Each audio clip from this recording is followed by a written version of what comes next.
So I got me a brake booster, brand spanking new, $15 core charge. But luckily I had my old one, so I turned that in, and I was able to save 15 bucks.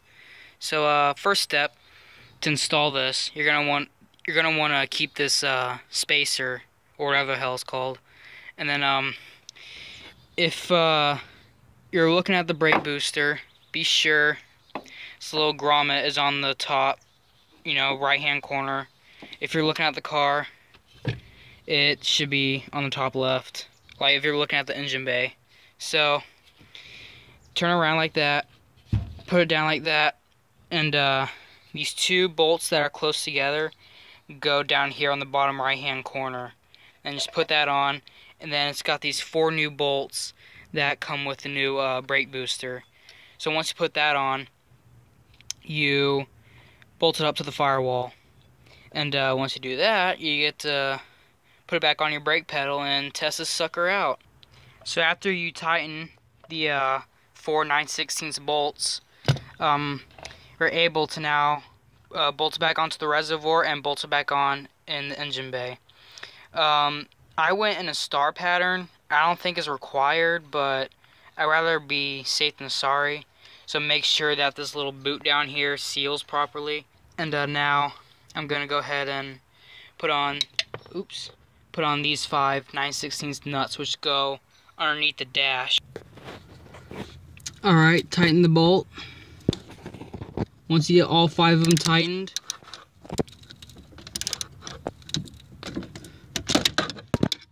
and now you can go ahead and go up to,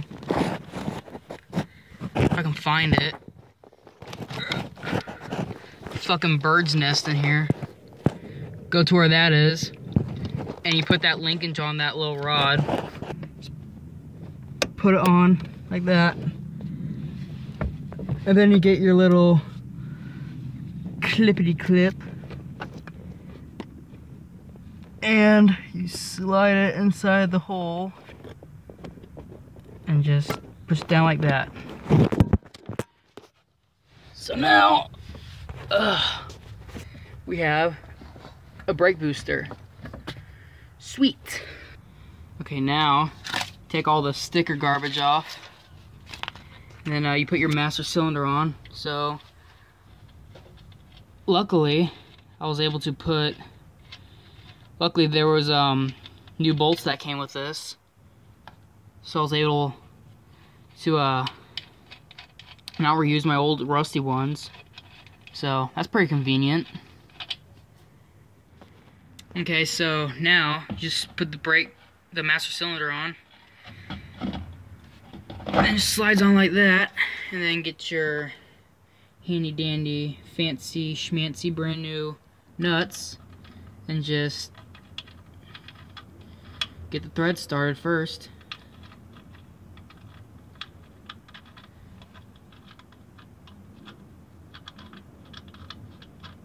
There you go. Just tighten it down. These look like 9/16, so there's 2 of them, in case you haven't noticed. Just put them on, and then tighten it, and make sure you have enough fluid, and make sure it's snug on there, and make sure these brake fittings are nice and tight, and you should be good as new. I got all new parts. This brake booster also comes with a new vacuum plastic port, so it's roughly the same size. So just take this little clip off and put it on like that, and it should be trustworthy. So yep, got that shit done, and now it's just a matter of bleeding the brakes. So in order to bleed your brakes, you're gonna want to push it a bunch of times until it gets really stiff, like that. And then after that, you're gonna want to push it 3 more times. 1, 2, 3, and then hold it down. And your second man will turn the valve, let it open, let the air bubbles come out until it's just a straight seam of brake fluid. And you're gonna want to continue this process a couple times till all the air's completely out of the system. And you're going to want to do this to all 4 wheels. And the best way to do it, what most people say how to do it, is to start with the wheel furthest away from the master cylinder, which is the rear passenger, then the rear driver, and then front passenger and the front driver. But I didn't do it like that, and my brakes work just as fine. So do it your way, whatever you think is best, and just go for a ride.